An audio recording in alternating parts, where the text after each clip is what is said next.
Hi అండి, నేను శేఖర్ భాష. నిన్న రాత్రి ఒక ఛానల్లో ఇంటర్వ్యూ కోసం వెళ్ళాను.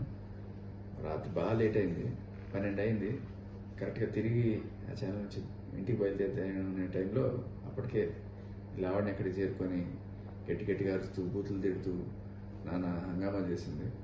సో వాళ్ళ ఛానల్ వాళ్ళు అప్పటికే 100 డయల్ చేసి న్యూసెన్స్ చేస్తుందని ఆవిడ మీద ఫిర్యాదు చేయడం జరిగింది. సరే, తర్వాత అక్కడ నుంచి కనపడలే, కాసేపు ఎక్కడికో మాయమైంది, వెళ్ళిపోయింది అనుకున్నాను. సో నేను తిరిగి వస్తున్నా, మెట్లు దిగుతుంటే అక్కడ కాపు కాస్తుంది. ఆ అమ్మాయితో పాటు 3 గుండాలను పట్టుకొచ్చుకుంది. సో ఒక్కసారి నా మీద చెప్పిసిరింది, నేను ఇట్లా తప్పించుకున్నాను, మళ్ళీ ఇసిరింది. ఇంకొక తోపు తోసాను, నేను తోస్తే కింద పడింది. ఇంకా అదే అదనుగా వాళ్ళు వచ్చి నా మీద పడి ఆ 3 వచ్చి కొట్టడం జరిగింది. సో దాంట్లో నాకు దెబ్బలు తగిలి కొన్ని ఇక్కడ ఇంకెక్కడ తిరుగుతాయి. సో ఈ దెబ్బలు మోకాళ్ళకి చేతులు దూకిపోయినాయి, అంటే ఇక్కడ కూడా తిరిగింది. మెయిన్ థింగ్ ఏంటంటే ఇది, అంటే వాళ్ళ పట్టుకున్నప్పుడు నేను కూడా వాళ్ళ కాలర్ పట్టుకున్నాను. బట్ వాళ్ళ కాలర్ పట్టుకున్నప్పుడు ఇక్కడ మోచే ఏదో తగిలింది, ఇది ఈ పార్ట్ టేర్ అయింది కొంచెం, ఈ కాలర్ దగ్గర. But it's okay. నాకు తెలిసి డిశ్చార్జ్ అడిగాను కానీ వాళ్ళు కుదరదు అంటున్నారు. రేపు పొద్దున్న దాకా ఉండాల్సిందే. రేపు పొద్దున్న ఐ గెట్ డిశ్చార్జ్. అంటే ఎందుకు మీ మీద దాడి చేయాల్సినటువంటి పరిస్థితి ఉంది? అంటే నేను అనుకునేది, ఇప్పటిదాకా రాజతరుణ్ లావణ్య వాటికి సంబంధించిన ప్రూఫ్స్ ఏం తీసుకొచ్చినా కూడా వాళ్ళు ఏదో మాటలతో బట్ ఎప్పుడైతే ఆవిడ డ్రగ్స్ చిన్న పిల్లలకి కూడా డ్రగ్స్ అలవాటు చేసి వాళ్ళని కూడా నాశనం చేస్తుందని చెప్పి నేను ప్రూఫ్స్తో సహా ఆ విక్టిమ్స్ని కూడా మీడియా ముందు తీసుకొచ్చాను. ఆ ప్రీతి అండ్ ఉదయం తీసుకురాగానే అప్పుడే మీరు గమనిస్తే ఫస్ట్ టైం వాళ్ళ పేర్లు వినగానే ఆవిడ రెచ్చిపోయి చెప్పులు విసరడం, దాని గురించి మాట్లాడకుండా నన్ను అనుకోవడం. నేను ఎక్కడికైనా ఏ ఛానల్కి వెళ్ళినా సరే అక్కడికి ఫోన్ చేయడం, బూతులు తిట్టడం, ఏదో రకంగా నాకు కోపం తెప్పించి అక్కడి నుంచి ఫ్యాక్ట్స్ మాట్లాడకుండా వెళ్ళిపోయి చేయడం, ఇలా చేస్తుంది. సో నేను కూడా అదే అక్కడికి ఏం చెప్తానో, వీడు కొత్తగా ఏం పట్టుకొస్తాడో అని చెప్పి ఆ భయంతో వచ్చి పెద్దగా అరుచుకుంటూ, ఇంకా రౌడిజం, క్లియర్ కట్గా రౌడిజం అనమాట. ఆయన కూడా దిలీప్ శంకర్, ఆయన డైరెక్ట్గా లైవ్లోనే రౌడిజం చేస్తున్నాడు, పచ్చిబూతులు తిడుతున్నాడు, ఫ్యామిలీని తిడుతున్నాడు. సో బెదిరిస్తున్నారు. అక్కడ తాకుండా బెదిరింపులు ఓన్లీ సరే మాటలతోనే అనుకుంటే, బట్ చేతల్లో కూడా వాళ్ళు గుండాలను తీసుకొచ్చి అర్ధరాత్రి వెళ్తుంటే కరెక్ట్గా కాపు కాసి ఇలా కొట్టడం అదే జరిగింది.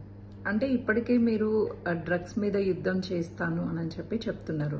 ఆయన ఎప్పుడు కూడా డ్రగ్స్ మీద యుద్ధం, పోరాటం అని నేను ఎప్పుడు దిగల. నేను యాక్చువల్గా ఫస్ట్ నుంచి వచ్చింది ఒక మగాళ్ళకి సెక్షన్స్ ఏదైతే 493, 498 వీటిని బాధిస్తున్నారో అటువంటి వాళ్ళకి నేను ఏదో నా వంతు సహాయం చేస్తూ అలా ఏదో మీడియాలో వైరల్ అయినప్పుడు ఇంకా ఆ ఇంటర్వ్యూస్ ఇస్తున్నాను. అట్ ద సేమ్ టైం నా ఇన్వెస్టిగేషన్ బయటపడిన నిజాలు బయటపెడుతున్నాను.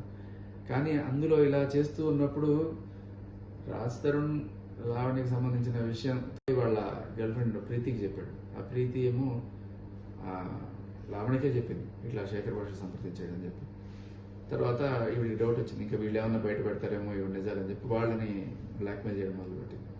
వాళ్ళకి యాక్చువల్గా బయటకు వచ్చే ఉద్దేశం లేకుండే, కానీ ఈవిడ టెన్షన్కి, ఈవిడ భయానికి వాళ్ళు ఎక్కువగా భయపెట్టి బ్లాక్మెయిల్ చేసి వాళ్ళ ఫేక్ ప్రొఫైల్స్ క్రియేట్ చేసి వాళ్ళ కింద వాళ్ళ పాత టైంలో వాళ్ళ ఫోన్ లాక్కొని వాళ్ళ ఫొటోస్ అన్ని కూడా పెట్టి ఇంత చేసింది. సో ఇంక వాళ్ళకి వేరే ఆప్షన్ లేకుండా ఇంత జరిగిన తర్వాత వాళ్ళు బయటకు వచ్చి పోలీస్ కంప్లైంట్ ఇవ్వడం, అమ్మాయికి జరిగిన అన్యాయం చెప్పుకోవడం. అమ్మాయి నాకు చెప్పినప్పుడు నిజంగా చాలా బాధపడ్డాను. అంటే నా కాజ్ ఇది కాకపోయినా కూడా ఒక అమ్మాయి, అన్నయ్య నాకు ఇంత దారుణంగా బలవంతంగా నోట్లో డ్రగ్ పౌడర్ ఏదో వేసి వెంటనే వచ్చిన ఫస్ట్ రోజు అలా చేసింది. ఎందుకమ్మా అమ్మాయికి ఏమొస్తుంది, నీకు నువ్వేమైనా డబ్బులు ఇస్తావంటే లేదు, అమ్మాయి డ్రగ్ వేసుకుంటే 24 గంటలు మేలుకొని ఉంటుంది, దానికి కంపెనీ కావాలి, అందుకని నన్ను అలా చెంచాలాగా చేసి 1 సంవత్సరం 1.5 సంవత్సరం ఆడుతూ ఉంటే 4-5 సార్లు అలా అయింది. తర్వాత సో ఆవిడ స్టోరీ అంతా నేను మీకు వినిపించాను. ఇంకా అది రెడ్ హ్యాండెడ్గా పట్టించేటప్పటికి తట్టుకోలేకపోతుంది. ఇంకా ఏమేమి తీసుకొస్తాను, రేపు ఏం బయటపెడతాను అనే దీంతో ఎక్కడ అసలు ఇంకా నేను తిరగకూడదు, మాట్లాడకూడదు. ఇప్పుడు మీతో మాట్లాడుతుంటే కూడా ఎవరినో చెరువుడికి దాడి చేస్తారేమో తెలియదు, జాగ్రత్త మీరైనా సరే. ఆవిడ గురించి ఎవరు మాట్లాడినా ఒప్పుకోరు.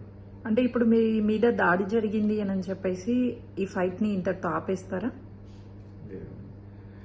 అస్సలు ఫైట్ గీట్ అనేది ఏం లేదు. ఫ్యాక్స్ వస్తే నేను ముందుకు వస్తున్నానని చెప్తున్నాను. నేను ఆల్రెడీ చాలాసార్లు చెప్తుంటే ఏదైనా కొత్తది ఉంటే నేను వచ్చి మాట్లాడతానండి. అయినా కూడా కొంతమంది మీడియా ఛానల్స్ లేదండి వేరే రకంగా మనం దీన్ని తీసుకెళ్దాం ఇలా అడుగుతుంటారు ఛానల్స్ వాడు. అందులోనూ నిన్న లేట్ నైట్ యాక్చువల్లీ ఇంటికి పోదాం అనుకుంటే ఆర్టీవీ లైవ్ అయిపోయిన తర్వాత నేను ఇంటికి పోతున్నప్పుడు ఇంకా ఫోన్ చేసి మీరు వస్తారన్నారు కదా అంటే చాలా లేట్ అయిపోయిందమ్మా నేను అంటే ఆవిడే పాపం నేను మీకోసం ఎంతసేపు అయినా వెయిట్ చేస్తానండి ప్లీజ్ రండి అంటే ఇంకా నేను కాదంలోకి వెళ్తుంటాను. వీళ్ళందరికీ అర్థం కాదు నేను ఏదో పని కట్టుకొని ప్రచారం చేస్తున్నా అని చెప్పి అనుకుంటారు. కానీ బట్ ఏదైనా ఫ్యాక్ట్స్ వస్తే ఖచ్చితంగా నేనే బయటకు వచ్చి చెప్తాను ఆర్ ఎల్స్ ఇవ్వాల్సిన వాళ్ళకి ఇస్తాను. బట్ ఇదైతే చాలా దారుణం. అంటే ఇప్పటిదాకా లేని సడన్ గా నా మీద ఫిజికల్ అటాక్స్ దాకా ఈ మీడియా ఈ డ్రగ్ మాఫియా వాళ్ళు కలిసి చేస్తున్నారంటే నాకు అదే అనిపించింది. మరి మీకు ప్రొటెక్షన్ ఎలా ఉంది ఇప్పుడు? ప్రొటెక్షన్ అంటే ఇప్పుడు ఆల్రెడీ పోలీస్ కంప్లైంట్ ఇచ్చాను నేను. సో మగాడిస్తే కంప్లైంట్ అలాగే మన వ్యవస్థ తెలిసిందే కదా. ఆవిడే తిట్టేసి ఆవిడే కుట్టేసి ఆవిడే రోడ్డుని తీసుకొచ్చి ఇంత చేసి నేను హాస్పిటల్లో ఉంటే ఆవిడే బయటకు వెళ్ళి అయ్యో నన్ను కట్టేశారు తిట్టేశారని చెప్పి ఆవిడ కంప్లైంట్ ఇచ్చేసింది. అది ఎఫ్ఐఆర్ కూడా అయిపోతుంది. నన్ను రేపు అటెంప్ట్ మర్డర్ అన్ని కూడా పెట్టేస్తారు. అదే నేను చెప్తున్నాను మగాడి దరిద్రం అలా ఉంటుంది అనమాట. మన కంప్లైంట్ ఇస్తే అది ఎక్కడ ఉంటుందో ఏముంటుందో కూడా తెలియదు. దీనికోసమే కదా పోరాటం మొదలుపెట్టింది. ఈ పోరాటంలో ఒక చెల్లెలు వచ్చింది మధ్యలో పాపం నాకు నా చెల్లెలు అని నా చిన్న పిల్ల పాపం అంత అన్యాయం అయిపోతుందని చెప్పి నిజంగా తనకి సహాయంగా నిలబడాలనుకున్నాను. కానీ ఒకటి గుర్తుపెట్టుకోండి, ఒక చెల్లి కోసం పోరాడాలనుకున్న ఒక అన్నయ్య కూడా మగాడే. ఆ మగాడిని కూడా తొక్కితే ఆ చెల్లెలకి అన్యాయం జరుగుతుంది. ఆడవాళ్ళకి న్యాయం చేయాలంటే